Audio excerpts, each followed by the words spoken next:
Obrigado. Obrigado, Jesus, pela vida do pastor Roberto. Usa ele com autoridade e intrepidez. Em nome de Jesus. E que a tua palavra, Senhor, possa cair como essa semente que brota, germina, cresce nas nossas vidas a 30, 60 e a 100 por um, Deus.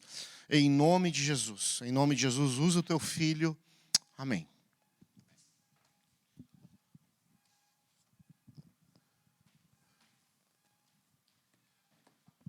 Amém, bom dia a todos, glória a Deus.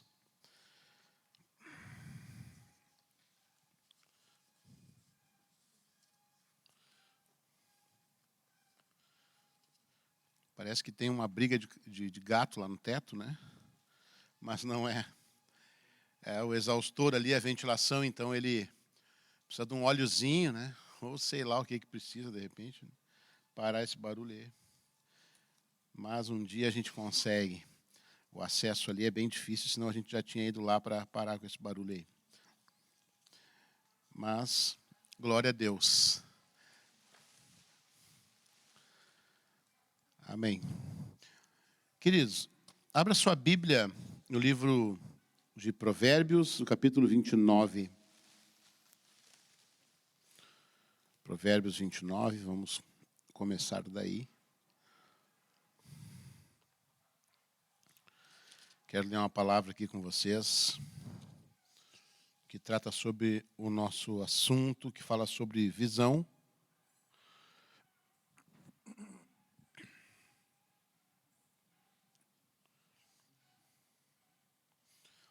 Semana passada, então, a gente falou sobre conceitos gerais, né? Sobre princípios de visão, missão, valores.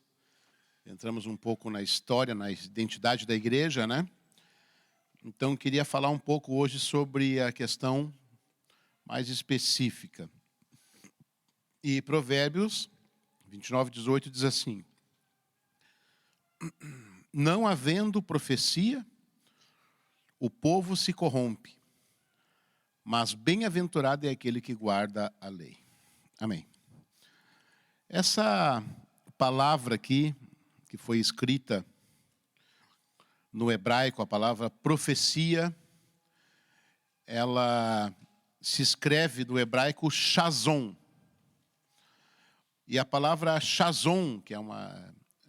mais antigos vão lembrar do Shazam, aquele desenho que a gente gostava de ver, né? Mas essa palavra do hebraico shazon,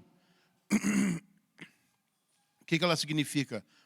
Ela pode significar um sonho, ela pode significar uma revelação, ou ela significa também uma visão. Então, o que está dizendo aqui no livro de Provérbios? Não havendo revelação, não havendo visão, não havendo uma direção, o povo se corrompe.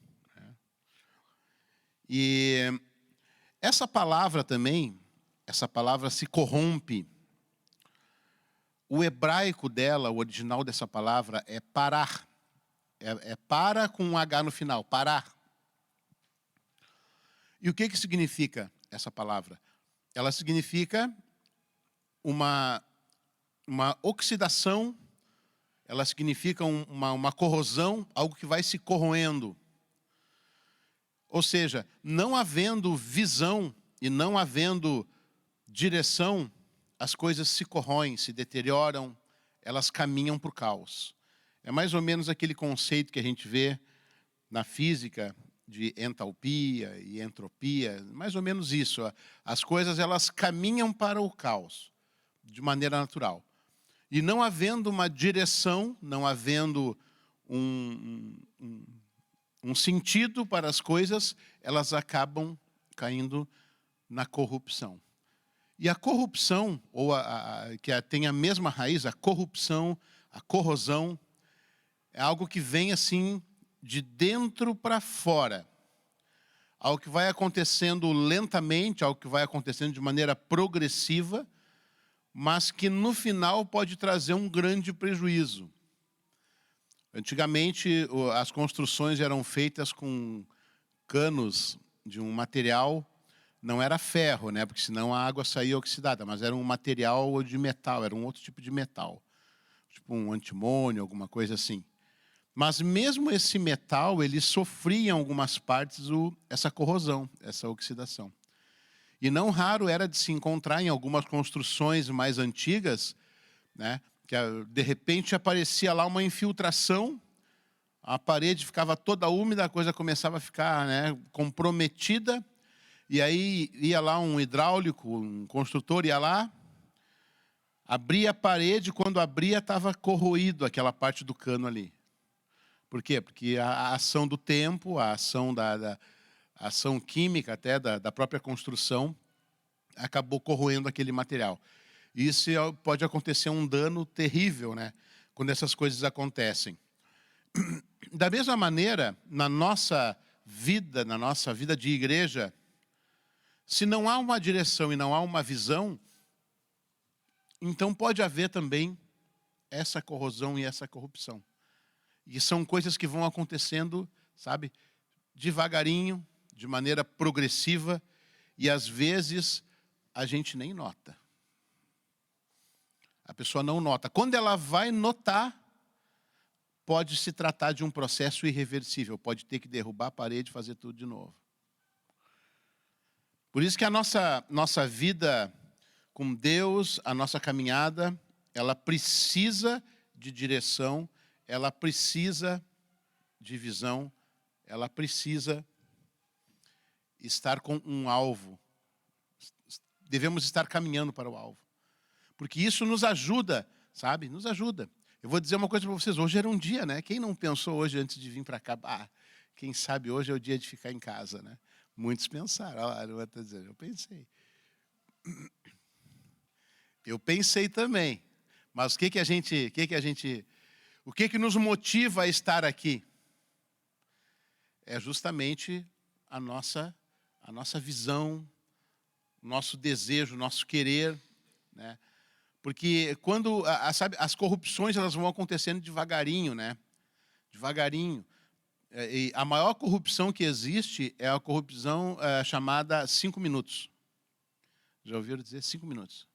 De manhã tu acorda, despertador, não, só mais 5 minutos. Pronto. Nunca é só mais 5 minutos. Ninguém consegue descansar e dormir mais 5 minutos, não é? É humanamente impossível, então já acaba se atrasando. Ali acontece, é aquele momento crucial que o atraso acontece. E é naquele momento que a pessoa vai dormir mais 5 minutos e acorda 2 horas depois, já perdeu o culto. E quando isso acontece uma vez, tudo bem. Acontece de vez em quando. Mas quando isso acaba se tornando corriqueiro, quando isso vai entrando na nossa vida, isso começa a gerar uma corrosão no nosso coração, uma corrosão no nosso sentimento. Daqui a pouco, não é somente mais o fato de que, hoje está difícil de ir na igreja, mas o sentimento começa a mudar, começa a acontecer um sentimento de não querer vir na igreja. E aí é que a coisa começa a ficar mais séria, porque daí pode ser que a construção já esteja totalmente comprometida, sabe? Porque as coisas vão acontecendo e acontecem. E a nossa vida com Deus, ela é assim também, sabe? Se as coisas vão acontecendo devagarinho, vai tomando conta, chega um dia que a gente não tem mais como voltar atrás. A gente não consegue voltar atrás. Às vezes a gente até quer voltar atrás, mas a gente não consegue voltar atrás. Por quê? Por causa que o processo, ele não tem determinados processos que quando eles param, eles não conseguem ser retomados do mesmo ponto. Eles têm que ser retomados lá do princípio, lá do início. Lá do princípio. Então, se a gente está correndo, uma prova, a gente está correndo um determinado... Chega naquele ponto lá, não deu mais para correr. Aquela prova ali terminou. Aquela competição para ti terminou. Vai ter que começar tudo de novo numa outra oportunidade. E às vezes é isso que às vezes desmotivam as pessoas, porque a pessoa pensa que, puxa vida, e agora vou ter que recomeçar tudo de novo. Não, mas é uma caminhada, é um processo, e a gente tem que cuidar para não retroceder muito, senão a gente não consegue voltar. Por isso, muita gente desiste, muita gente acaba se desviando da fé por causa disso, por causa dessa corrupção, que não tem nenhum outro nome que senão o pecado, né? O pecado que corrói, o pecado que destrói. E a raiz do pecado, que é a iniquidade, ela é própria do ser humano. Então, nós somos assim, o ser humano é assim. O ser humano, ele é propenso, ele é dado ao erro, ele não precisa ser ensinado a errar, ele já erra naturalmente. Então, o ser humano acaba causando esse processo. E como a igreja não é feita de extraterrestres, né? A igreja é feita de pessoas. Então, onde tem pessoas, então, pode acontecer essa corrupção, pode acontecer essa, vamos dizer assim, esse processo que muitas vezes é interrompido, mas a gente ora para que isso seja diminuído, né? Por isso que a gente está aqui. Por isso que a gente vem aqui, para renovar o nosso coração, a nossa vida, né, baseados na palavra de Deus. Baseados aqui na palavra de Deus. Amém? Então, queridos, na semana passada a gente falou um pouco sobre a história geral, né, sobre o contexto da origem da Igreja Batista, que é a qual nós fazemos parte. Mas é importante que você entenda, né, que existiu, durante esse tempo todo, a igreja foi fundada em 1910, como nós vimos, por missionários batistas que vieram do Rio de Janeiro. Durante muito tempo foi uma igreja tradicional, ligada à Convenção Batista Brasileira, com todos os seus dogmas e doutrinas próprios de uma igreja tradicional. Mas ali no final da década de 80, aconteceu algo interessante, né? Já naquele tempo, quem é mais antigo na fé deve lembrar que no final da década de 80 ali começou a surgir no Brasil vários focos de avivamento, né? Várias comunidades foram nascendo através da vida de irmãos, assim, né? No Ministério de Louvor, o louvor começou a ter um outro enfoque no país. Daí começou a surgir lá Ademar de Campos, o próprio Bené, o próprio Asaf Borba também. Então, esse movimento, assim, sabe, de renovação começou no final da década de 80, e lá pelo ano de 1988, aquela igreja, que era uma igreja tradicional, na sua origem, ela foi renovada, ela foi alcançada pelo Espírito Santo. Pessoas começaram a ser batizadas com o Espírito Santo, a igreja começou a experimentar dons, começou a experimentar milagres. E a igreja, então, ela deixou de ser uma igreja batista tradicional. Nós deixamos de fazer parte da Convenção Batista Brasileira. A igreja foi gentilmente convidada a não fazer mais parte. Por quê? Porque eles não podiam admitir que uma igreja que desse ênfase aos dons do Espírito fosse ligada à Convenção Batista Brasileira, que era muito tradicional, e o tradicional, na sua gênese, ele é cessacionista, né? Ou seja, para eles, então, os dons do Espírito aconteceram naquele tempo, lá na Igreja de Atos, e pronto, foi um fim específico, para um tempo específico e não mais. Mas nós provamos o contrário, né? Não que nós tivéssemos provado no sentido de apresentar uma prova, não, mas de provar mesmo, de experimentar, de estar junto nesse processo de transformação. E a partir daí, então, a igreja manteve, logicamente, né, a sua base teológica, a sua base de ensino, a sua base de fé, ainda com raízes batistas, por isso até hoje a gente tem na placa ali Igreja Batista, mas já com um vento do Espírito soprando e com o Espírito Santo nos direcionando. Então essa foi a grande diferença. E a igreja ficou, a partir nesse ano, a igreja ficou um tempo sem pastor, não tinha um pastor na igreja, a igreja foi cuidada pelos diáconos, pelos presbíteros da época, né? pastor Mauri era diácono, vocês não conheceram, mas era um homem muito querido, um homem de Deus. Ele ficou à frente da igreja. E a igreja, então, ficou orando para que viesse um pastor para assumir.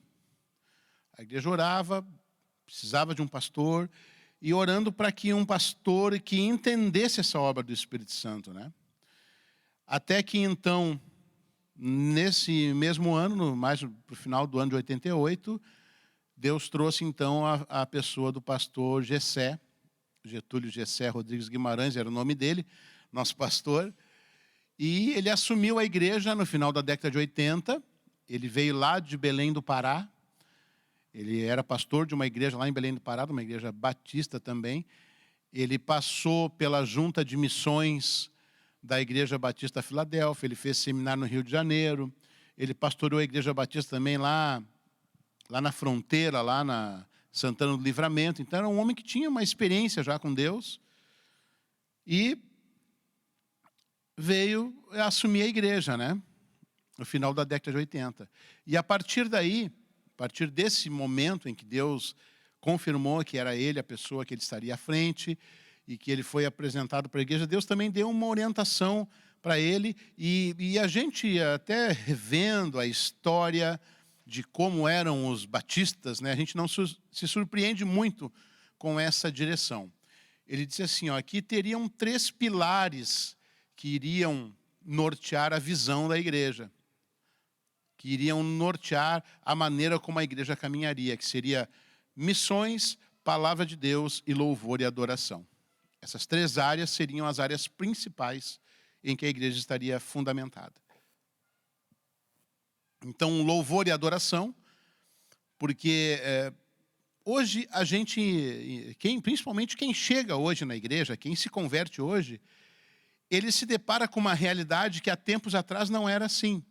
Hoje a gente vê bateria, violão, quando o culto está mais completo, tem guitarra, tem baixo, tem, né, pessoas cantando, tal, tem luz. Isso para eles era uma aberração. A gente estaria tudo perdido aqui. E às vezes acho que ouvindo a bateria, às vezes eu até concordo mesmo. Dependendo do baterista, né? Mas o que acontece? O culto era só sabe, uma coisa mais acústica, assim, mais... Não tinha muita... O culto iniciava com um prelúdio, né, algo que iniciava o culto, depois iniciava com as palavras iniciais, aquele período de canções, de hinos, porque havia o inário. Quem é da Assembleia de Deus sabe que na Assembleia de Deus tem a harpa, né? A harpa cristã. E para os batistas era o cantor cristão. Então são cânticos que foram... né, Deus inspirou homens para fazer isso, mas eram cânticos de séculos atrás, né? O cantor batista foi confeccionado, acho que em 1700 e alguma coisa, 1800. Então, são letras muito fundamentadas, tudo, mas acho que o tempo já tinha passado um pouquinho, né? E não se saía daquilo. No culto, tu não podia bater palma, não bater palma nem pensar. Aleluia, glória a Deus. Não podia dar aleluia, glória a Deus, nada. Tinha que ser tudo exatamente como estava ali. O lado bom disso, sabe o que era? Era mais ou menos que nem o nosso culto aqui. Ele tem hora para terminar. Isso era um lado positivo. Tu sabia tudo que ia acontecer, né? E era uma maneira de se fazer, né? Mas o que acontecia? Já outras igrejas, né, em outras oportunidades, são igrejas que tinham uma visão totalmente diferente. Já eram igrejas mais abertas. Por exemplo, tu chegava numa denominação como a Assembleia de Deus e alguém perguntava para ti, tu tem uma música para cantar? Tu tem alguma coisa aí? Tu tem... E tu, não, eu tenho... Eu nem estava pensando em cantar, mas já que falaram, está aqui o playback, música número 5. Mas eu nem estava pensando em cantar. Mas, o volume tem que estar. Então, a pessoa chegava ali e cantava. Então, era uma coisa mais aberta, assim, mais, né? Cantava um número especial e tal.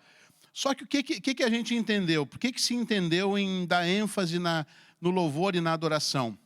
Porque nós entendemos que durante esse período de louvor, Deus também está se movendo no meio da igreja. durante o período de louvor e adoração, não há uma apresentação em que as pessoas estão aqui se apresentando para a igreja. Durante o louvor e adoração, não existe uma ideia de que somente os que estão ali em cima cantando é que estão adorando e nós estamos aqui assistindo. Não, não é assim. Nós começamos a entender que o louvor congregacional, o louvor da congregação é que, sabe, é que está lá no coração de Deus. É aquele louvor que se fazia com o coração. Aquele louvor que você, mesmo sem instrumento nenhum, mesmo sem música nenhuma, nada acompanhando, aquele louvor é extraído do coração. E então nós começamos a mudar, as letras dos cânticos começaram a mudar, os cânticos começaram a ser mais modernizados, né? Algumas, né? Olha, gente, eu estou resumindo, mas para colocar bateria e guitarra no culto foi uma briga. Porque não era, entendeu? Não era característica, não era. Então, é mais ou menos como se hoje, tá? Vamos pensar aqui. É como se hoje se colocasse aquele som de DJ no culto. Consegue imaginar isso? Um som de DJ? Sabe o DJ que fica lá com 2 pratos mixando as músicas? Era mais ou menos isso. Era o tamanho da mudança era essa. E hoje a gente, por mais que mude, a gente não consegue conceber isso, né? Embora não deve ser novidade. Já deve ter por aí. Já deve ter alguma igreja com DJ no culto. Isso aí, sem dúvida. Mas é um passo muito além. Então, para a gente entender a mudança, eu não estava na época, né? Em 88, eu era um adolescente, né? Louco da vida por aí. Nem imaginava que a igreja poderia ter música. Mas, o que acontecia? Essa mudança começou a gerar uma vida na igreja, começou a gerar um movimento. Os jovens começaram aí, porque os jovens não iam na igreja. Os jovens começaram aí na igreja, Deus começou a fazer uma revolução ali. E o louvor e a adoração, então, fez parte disso, sabe? Fez parte disso. Pastor Marcelo Guimarães, que é filho do pastor Gessé, né? Foi muito usado, ele foi muito acompanhado pela vida do Asaf. O Asaf até hoje acompanha muito o Marcelo, eles estão sempre juntos ali, mas ele começou a caminhar nisso. As músicas que a gente começou a cantar na igreja, já começou a entrar músicas do próprio Asaf, músicas do Ademar de Campos, músicas do Marcos Witt, que era um cantor muito bom também, Ron Kennedy, que tinha um ministério de louvor também, de Hosanna Music, ou seja, eram tempos em que Deus começou a dar uma riqueza, sabe? E o período de louvor era tão... ele começou a ficar tão encorpado que hoje, e nós entendemos assim, o período de louvor é tão importante quanto a ministração da palavra. Deus está ali também. Deus está ali. Deus já está se movendo. Então, eu não estou no período de louvor para receber de Deus ou para ver o que Deus me interter. Não, eu estou ali, já estou participando do culto. Eu já estou prestando o culto a Deus durante o período de louvor. Até porque muitos louvores e muitas letras de cânticos, elas já ministram no nosso coração. Elas já ministram. Hoje, talvez um pouco menos por conta, né, de um outro fator. Mas, na época, as letras dos cânticos eram praticamente transpostas do livro de Salmos, dos livros ali. Ou seja, Ademar de Campos ficou muito conhecido com aquela música, O Homem de Guerra é Jeová. Seu nome é temido na terra. Ou seja, se cantava a palavra de Deus, né? Hoje em dia é só restitui... Acho que a base está no imposto de renda lá, né? Sei lá. Mas, acho que até já passou também, a época do restitui também já foi, né? Depois veio aquela, vou passar pela cruz, eu vou passar pela cruz. Cara, tu passa, Jesus falou para tomar a sua cruz, né? Cada um tome a sua cruz. Eu vou passar, dar um tchauzinho para a cruz, olha a cruz, fui, vou passar pela cruz. Então, a gente não, sabe, são coisas que vão entrando na nossa mente, no nosso coração, e às vezes pode causar algum probleminha ali na frente. Mas, no geral, o culto era feito assim, sabe? A parte do louvor já era uma parte da edificação. E não era raro de acontecer de pessoas sendo curadas no meio do louvor, recebendo palavra de Deus no meio do louvor.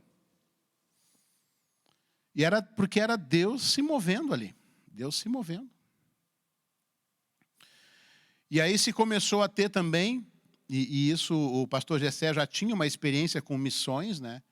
Porque missões também era um pilar importante, que além da palavra de Deus, ele colocou missões também, como outro pilar. E ele já havia sido secretário de missões da Filadélfia durante um bom tempo, da Igreja Batista Filadélfia.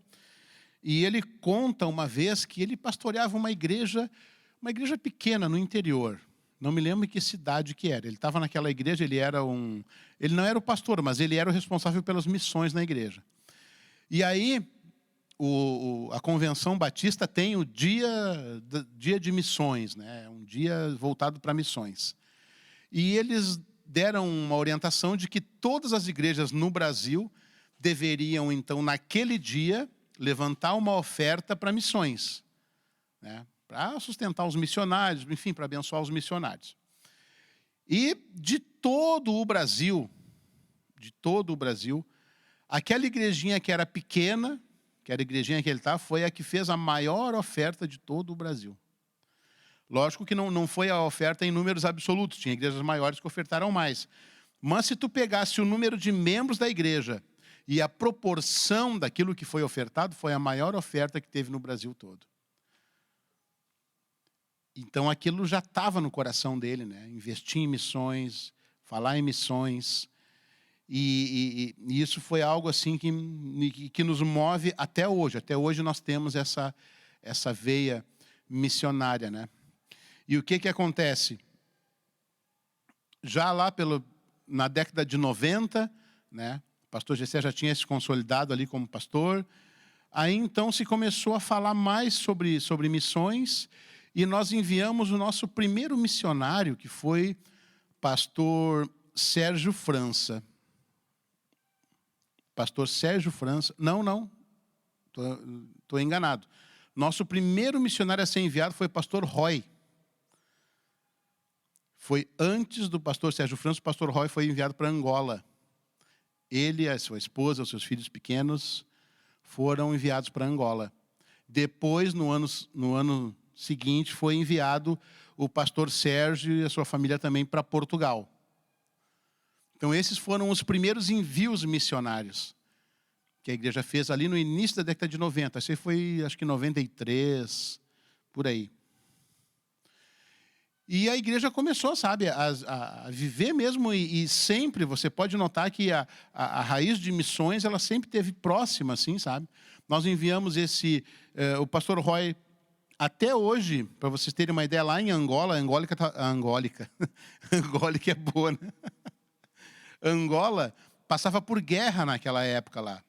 Então tinha muitos órfãos de guerra. E ele fundou lá, tipo de um orfanato, né? Aliás, ele não fundou esse orfanato, estou lembrando e contando, tá? Tinha um responsável lá, que era o Braga, o nome dele era Braga, e ele era responsável por esse orfanato, e o pastor Roy se aproximou do Braga, porque o Braga fazia... O pastor Roy estabeleceu um núcleo do seminário da Brasa lá em Angola, e ele estudava nesse seminário, e o Braga se apaixonou pela igreja, se apaixonou pela visão da igreja, e o pastor Roy se aproximou desse não dá para chamar de orfanato, não era um orfanato, mas era um lugar que acolhia esses jovens, né? Essas crianças, na verdade, que eram vítimas da guerra lá, que eram órfãos. E ali começou uma parceria, um trabalho muito lindo com esse orfanato. Depois o pastor Eliseu também, que era lá de Angola, também se aproximou do pastor Roy, fez seminário também, estava junto ali, né? E até hoje nós temos relacionamento com essas pessoas lá. E essas pessoas vêm no Brasil, visitam a Brasa, porque depois o pastor Roy voltou para o Brasil, mas o trabalho permaneceu lá. O pastor Braga continuou lá com a igreja, o Eliseu continuou com a igreja lá, mas todos eles foram, vamos dizer assim, incentivados e encaminhados por esse projeto missionário. E um desses órfãos, o nome dele era Jesus. Era Jesus o nome dele. E, se não me engano, hoje ele é um obreiro lá, na igreja lá. Ele cresceu na igreja, se fortaleceu lá.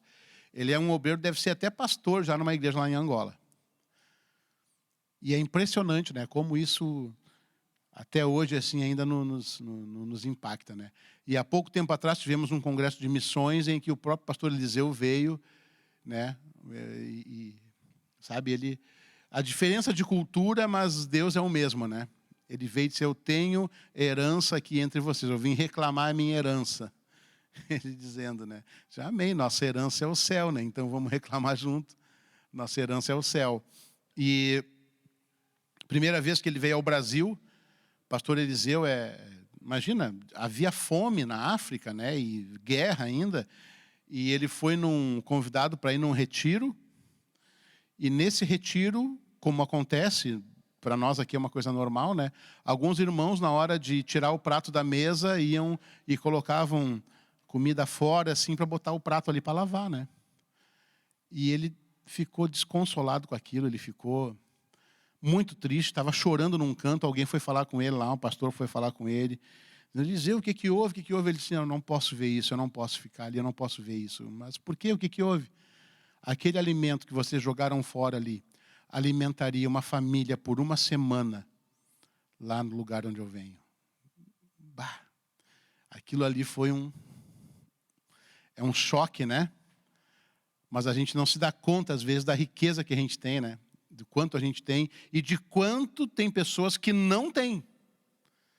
Né? E aquilo ali impactou, assim, muitos jovens foram tocados assim nesse retiro. Foi no fim, isso aí aconteceu que esse fato criou ali um mover de Deus naquele lugar ali, né?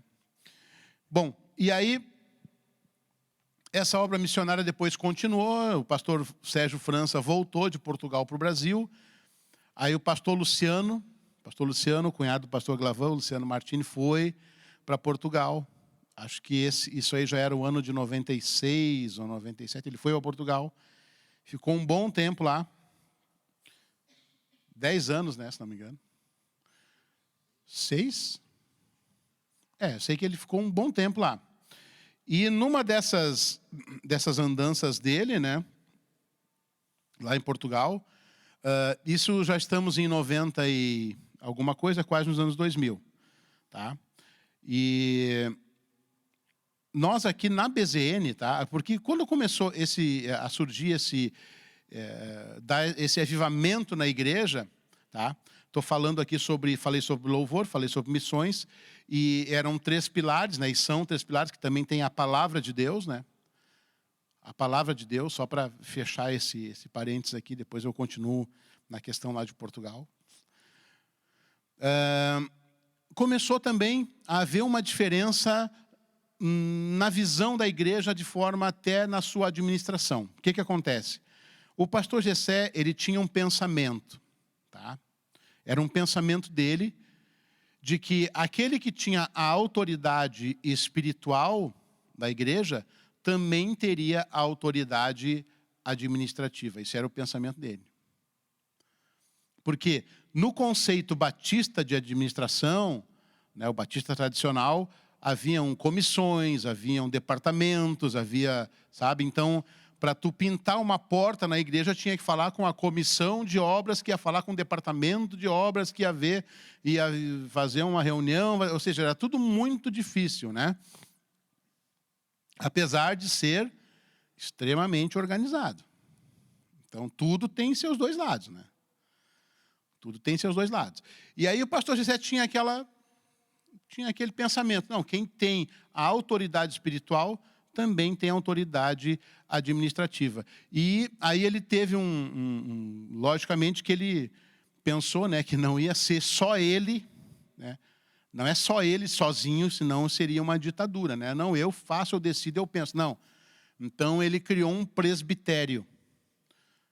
Ele formou um presbitério, chamou os líderes, né, na época, os líderes mais antigos ali, que era o pastor Ernesto, era o pastor Mauri, era o Darcy Fortes. Lembra do Darcy Fortes, Ricardinho? Darcy Fortes, que ele era diácono lá, o Geraldo Eberly, ou seja, aqueles mais antigos ali formou um presbitério.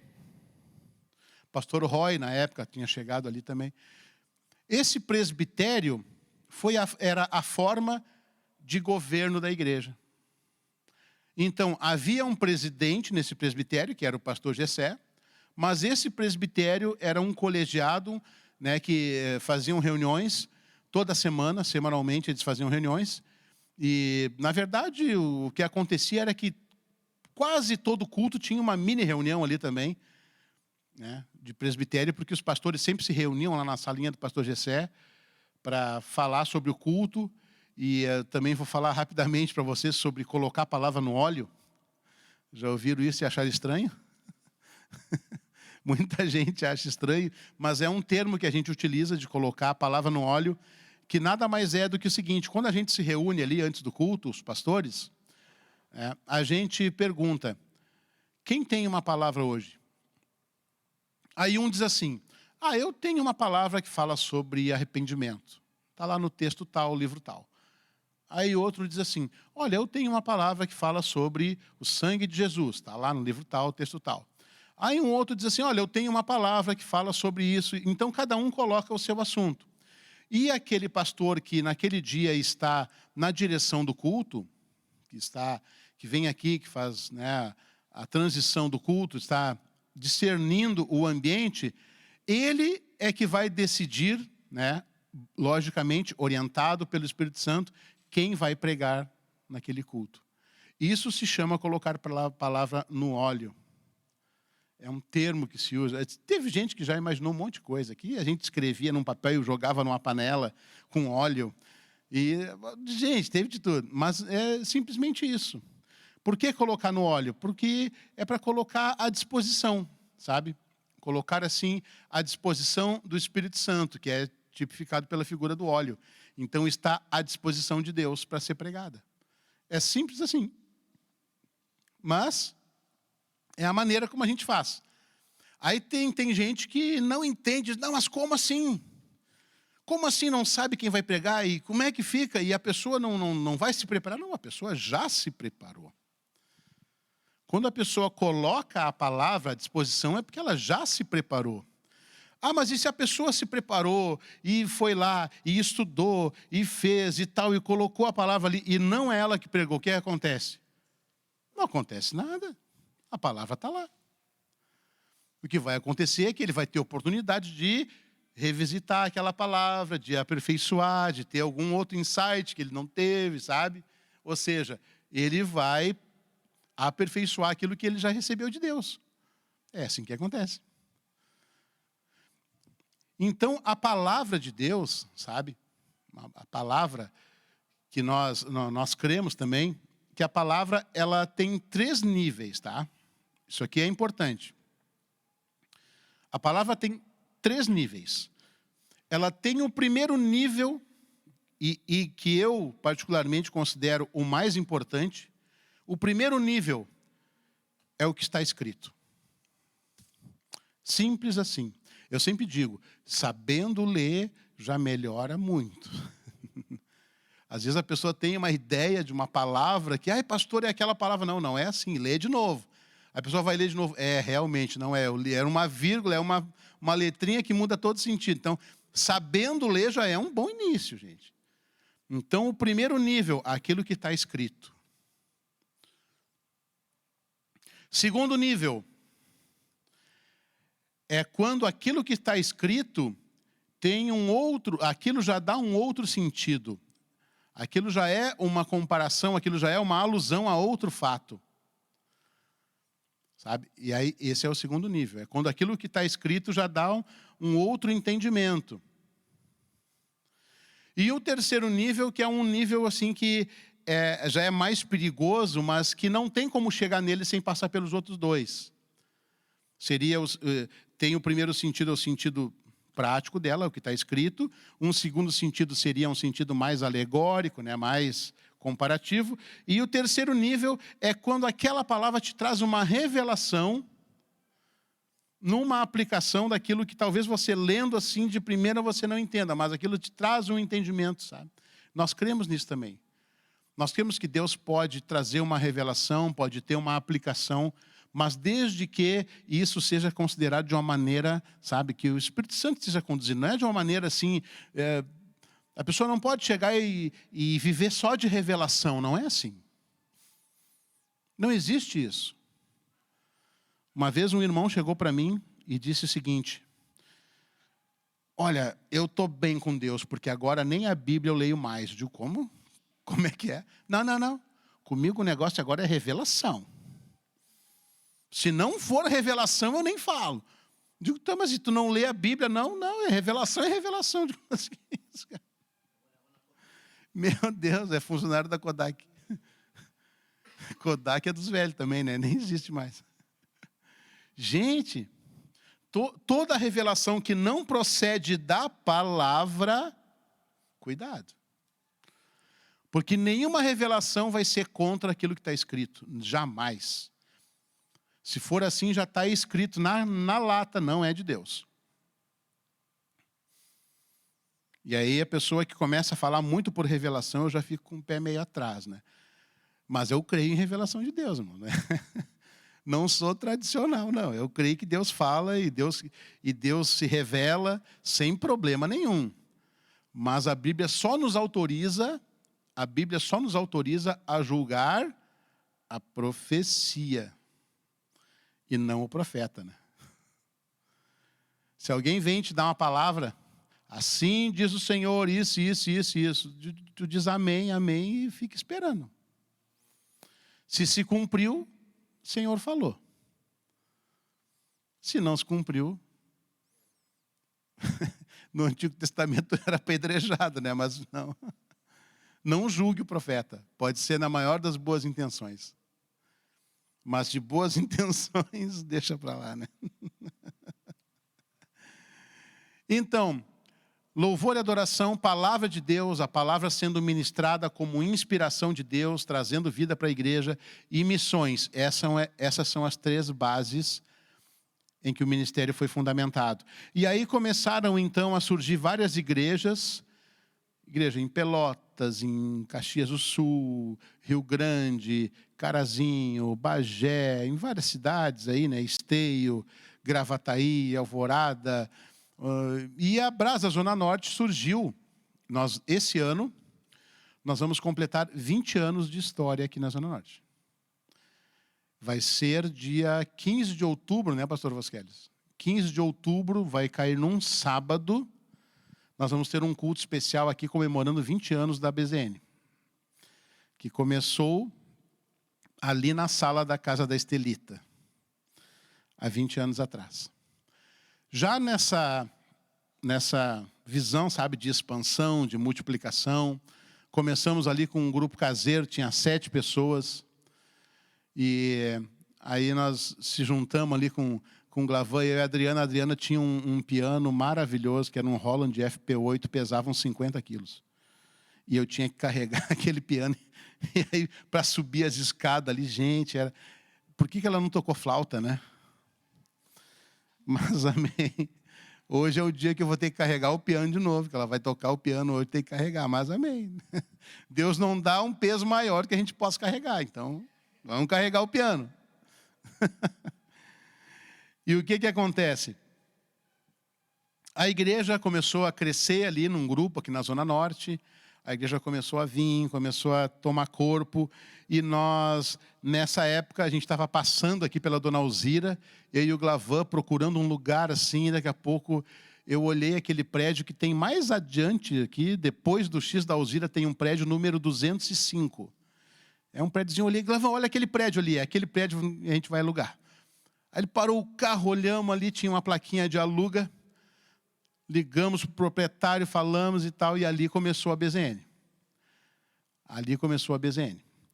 Aí passou mais um tempo, né, acho que quando era no 205, o pastor Vasqueles chegou. Quando era 205 aqui, né? Era logo ali adiante. Era, né? E eu lembro que ele tinha eu lembro do carro que ele tinha. Não sei se era um Escort ou se era um Pointer, isso? Um Pointer, cara.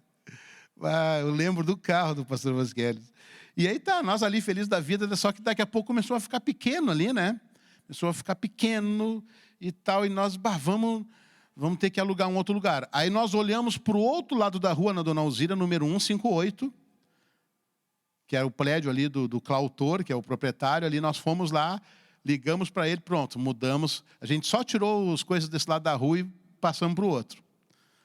Ficamos ali um tempo, ali na 158, e aí daqui a pouco a gente começou a ver que ali também já não...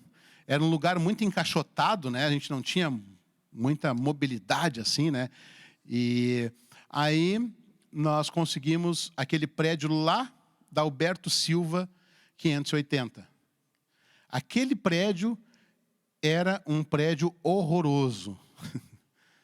Quem conheceu lá sabe, era um prédio horroroso, mas servia direitinho.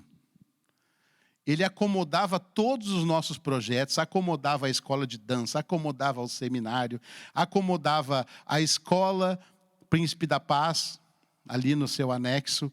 Aquele prédio, ele servia o galpão, fizemos um galpão lá atrás. A única igreja de Porto Alegre que tinha galinha é a nossa, ainda é.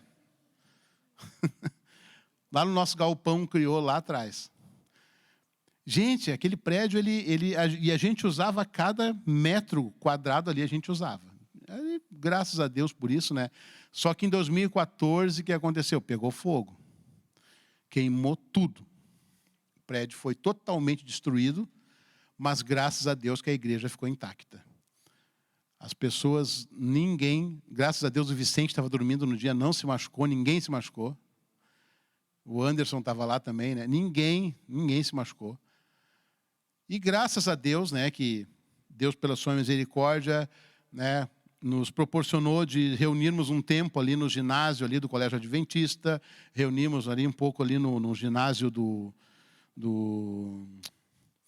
eu acho que daquele colégio ali também a gente foi, o Santa Doroteia, não, acho que não, foi só no Adventista, né? E a gente conseguiu, então, depois de um tempo, locar ali na Aritarragô, o prédio, na Aritarragô, onde nós ficamos um tempo ali também, usamos também bastante ali, e depois viemos para onde? Para cá, na Dona Alzira 275. Ou seja, é o terceiro endereço na mesma rua que a gente tem. Então, acho que era para estar aqui desde sempre, né? Não era para ter feito essa volta toda, mas Deus tem seus caminhos, né? E nós estamos aqui. E durante esse tempo, querido, só para a gente entender como as coisas funcionam, eu considero, tá? Aí é uma questão um pouco mais pessoal, mas é pertinente, né? Não vai mudar nada. Eu considero que nós temos também um outro valor agregado a esse princípio de missões aqui, que é o Projeto Amor. O Projeto Amor, ele nasceu lá em Portugal. Quando o pastor Luciano estava lá como missionário, o pastor Glavan foi lá visitá-lo, pregou lá nas igrejas lá em Portugal e viu que o pastor Luciano tinha o Projeto Amor lá em Portugal. E o que era isso aí lá? Bom, você sabe que na Europa também tem moradores de rua, né? Lá em Portugal era chamado sem-abrigo. Mas é diferente, né? O morador de rua em Portugal tem jaqueta de couro, né? Então é diferente. Então eles saíam com é tipo de uma van que eles tinham lá na igreja, eles chamavam de carrinha, mas é uma van.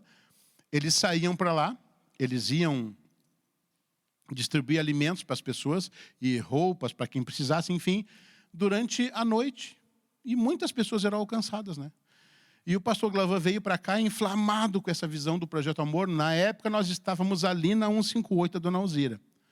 E ele veio para cá assim e contou no presbitério, Projeto Amor, temos que fazer aqui, e nós começamos. Quando o Projeto Amor saía, tu lembra, Ricardinho, no início, tinha de 15 a 20 carros. Primeira saída teve 40 carros. A gente tinha até gente de colete para coordenar o trânsito, para ver como que era.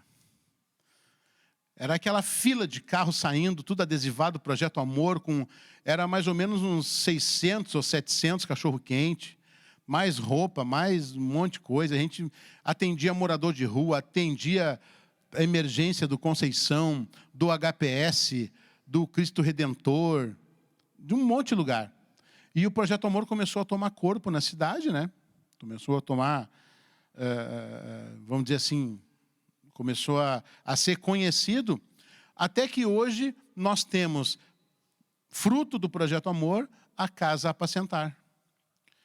A Casa Apacentar começou com um projeto para acolher pessoas, familiares de pessoas internadas no Hospital Conceição, pessoas que ficavam lá, os seus parentes internados, elas não tinham, eram do interior e não tinham onde ficar, ficavam na Casa Apacentar.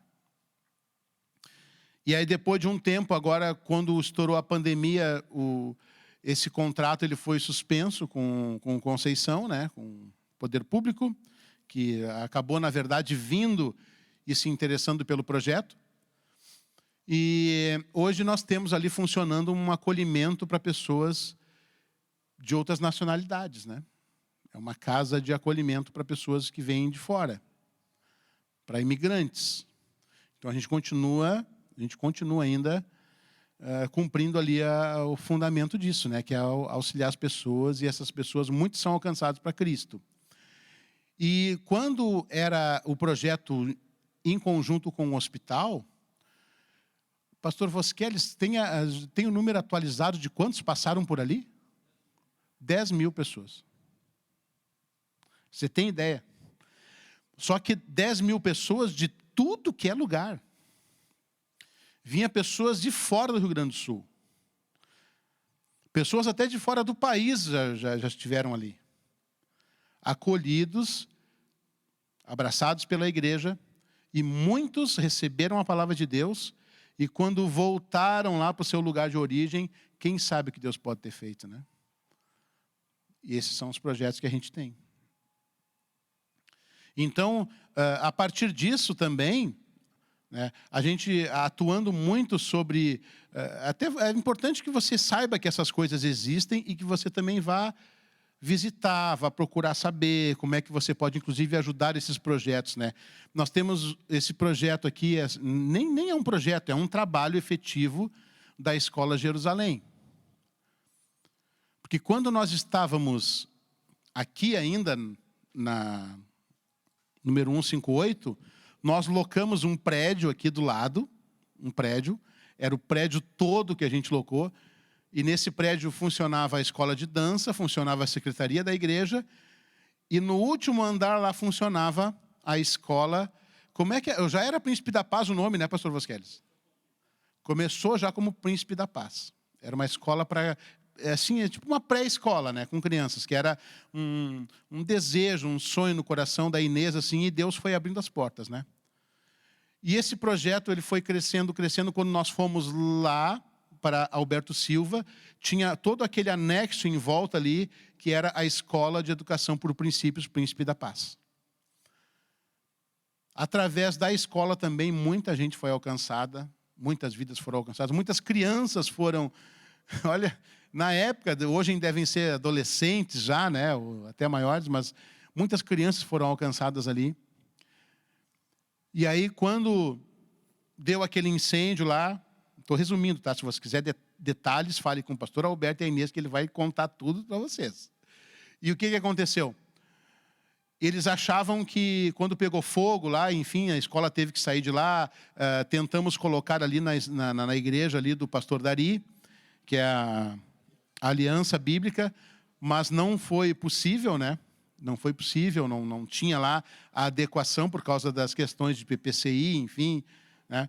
E aí, o pastor Alberto e a Inês acho que eles achavam que tinha terminado por ali, né, aquele projeto, não ia ser possível, mas nós recebemos uma ligação da Prefeitura de Porto Alegre, perguntando se a gente tinha interesse em assumir uma creche comunitária, uma pré-escola, que era a comunidade que estava ali nos coqueiros.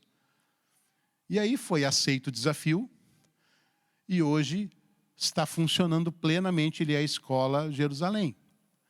Jerusalém já era o nome né? O nome do local já era Jerusalém, era Unidade de Ensino Infantil, né? Alguma coisa assim, de educação infantil, Jerusalém. Olha só como Deus prepara. Mas, gente, vocês não têm ideia do que era aquilo ali. Tinha gato de luz, tinha problema no negócio da água, tinha furo de bala nas paredes. Era terrível, tinha desvio de verba. Mas quando a igreja chegou ali, hoje pode-se dizer que é uma escola padrão. A Inês faz um trabalho espetacular ali. Quando você vai visitar a Escola Jerusalém, e se você for visitar uma escola particular, eu ouso dizer que a Jerusalém tem um atendimento e uma estrutura melhor. Porque é tudo feito com muito cuidado, com muito zelo, e as próprias crianças hoje, a comunidade tem fila de espera de criança para chegar ali. E são atendidas, acho que 90 crianças, né? 96 crianças. São 96 famílias que são atendidas ali. Olha o quanto que Deus vai abrindo as portas e o quanto que a gente vai ampliando e quanto a gente vai caminhando. E tudo isso a gente vai fazendo, como eu tinha falado no domingo passado, a gente vai indo e fazendo, vai indo e fazendo. Indo e fazendo. A gente não espera chegar o amanhã para fazer, a gente já está fazendo. Então, graças a Deus por esse trabalho, pela vida da Inês, do Alberto. E vou dizer para vocês, ó, falando sobre missões, eu já falei isso para o Alberto pessoalmente. Para mim, eles são missionários. Porque eles são paulistas, estão no Rio Grande do Sul aqui vai quanto tempo aí? 24 anos. Mas ele é mais gaúcho que muitos gaúchos aí, faz um churrasco muito bom, dança muito bem as danças dos gaúchos. O único problema é que ele é corintiano. Mas para mim são missionários, porque, sabe, deixar a tua terra, deixar a tua cultura, vir investir no Rio Grande do Sul. Ele teve 5 ou 6 carros roubados aqui, não foi embora, continuou.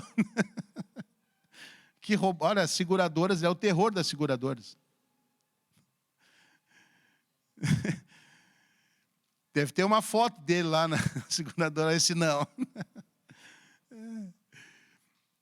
Mas é assim que Deus vai fazendo, sabe? Deus vai juntando pessoas, juntando gente, e a gente, tudo dentro desse caminho, dessa visão. E aí, por que a gente continua? Por que a gente não... Por que a gente procura não corromper as coisas? Porque a gente quer estar obedecendo aquilo que Deus falou para nós, aquela visão que Deus nos deu. E cuidando, e zelando por ela, e caminhando nela.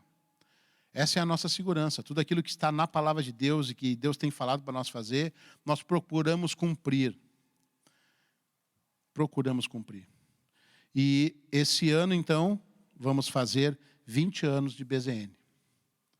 Graças a Deus. E temos muito ainda a caminhar, temos muito ainda aí. Temos muito ainda. Amém, meus queridos? Glória a Deus, o tempo vai passando, né? Passando. Nós estamos já finalizando aqui. Vamos ficar em pé em nome de Jesus? Amém? Pai, obrigado, Senhor.